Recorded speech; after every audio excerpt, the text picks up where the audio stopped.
Hi, welcome back. Today, multiplication of real numbers. So basically, this whole section is going to break down to these two rules here that we have for multiplying positive and negative numbers. I've got a couple of basic examples, and then we're going to look at fractions because those are always just a bit more fun, by which I mean not really. Okay, I like fractions, I like them a lot, but I understand that a lot of you don't. So we'll try and make it as nice and painless as we can, but I mean, I'll be honest, it's fractions. And so for some of you that's just never going to be a happy thought. So my apologies in advance, but that's where we're going. All right, so here we are. You have the same sign for two numbers. If you have the same sign, you always get a positive answer. Case in point, -7 times -4. A negative times a negative is a positive 28. We just do 7 times 4, get 28. If you have different signs, you will always get a negative answer. Here I have 15 times -3. 15 times 3 is 45, but since the signs are different, I get a -45 out of it for my answer. Now, I understand you're going to be using your calculators. In fact, I'm still super going to encourage you to do that. Okay, calculators are very, very useful, but I just really want you to pay attention. Okay, because sometimes you forget to type in the negative sign. You think you did, but you didn't, and out pops the wrong answer. Okay, and so we just want you to be able to pay attention and be like, wait a second, I multiplied two negative numbers together. How did my calculator give me a negative? It shouldn't have. Something went wrong. Go back and try it again, and you'll probably get it right then. So just please be careful using those calculators. All right, now we're going to move on and we're going to look at fractions, which will be super fun. All right, so let's take a look at fractions. Again, I know this is not anybody except maybe mine because I'm a little weird that way, favorite topic, but hang in there. We'll try and make this as painless as we can. The first thing you have to know, and I didn't put it on the board, but that's okay because I'm just going to tell you this. You do not need a common denominator to multiply. In fact, please don't get one. You'll get really big numbers. It'll be super hard to reduce when you're done. Don't do it. It's just a bad idea. Okay? No common denominators when you multiply. Save that for adding and subtracting. So what are you going to do? You're going to go straight across, and you're going to reduce if you can.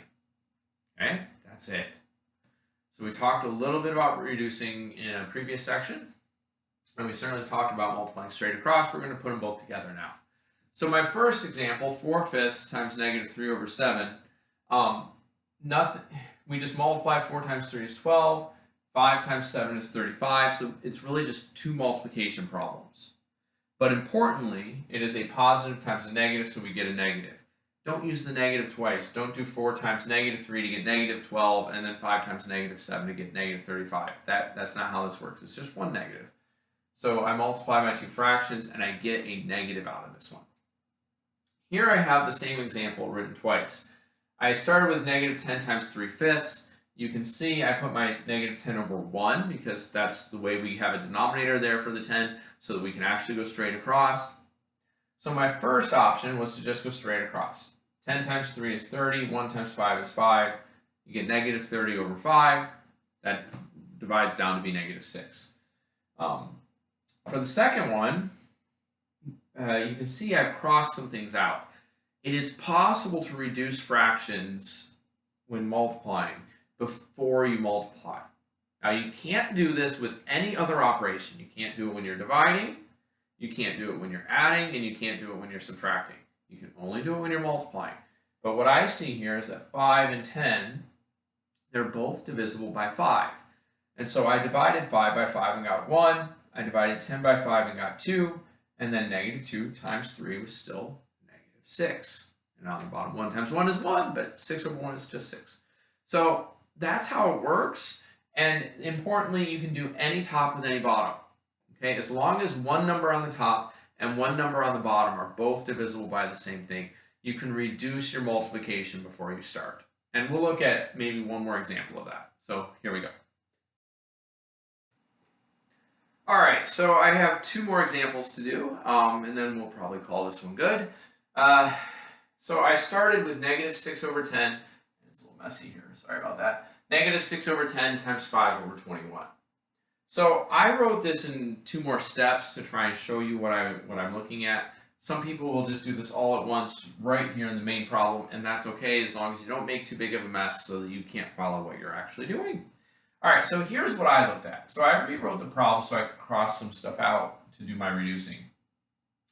I saw first that 6 and 21 are both divisible by 3. So I divided 6 by 3 and got 2, and 21 by 3 and got 7. Right? There's my reducing there for 6 and 21. I also saw that 5 and 10 were divisible by 5, so I divided those. 5 divided by 5 gave me 1. 10 divided by 5 gave me 2.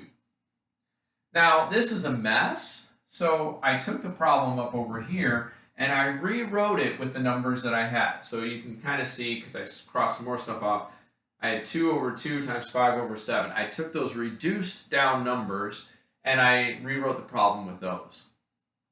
So what I noticed then, and you can see that I crossed these out, again, mix and match, any top. The 2's are both divisible by 2. They go away. A -1, negative times 5/7 is negative 5 over 7, because those 2's are gone. And so that's how that works. It's big, it can be really messy, but it's going to save you a lot of trouble in the long run, because if we multiply it straight across here, 6 times 5 is 30, and 10 times 21 is 210. So you'd be working with bigger numbers. All right, finally, I have this example. I have -4 times 3x. How do we multiply something times a number that's attached to a letter?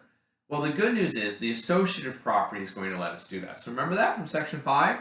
The associative property, when you just have multiplication, allows you to switch the parentheses. So I switch it here, and I have -4 times 3 in the parentheses times x.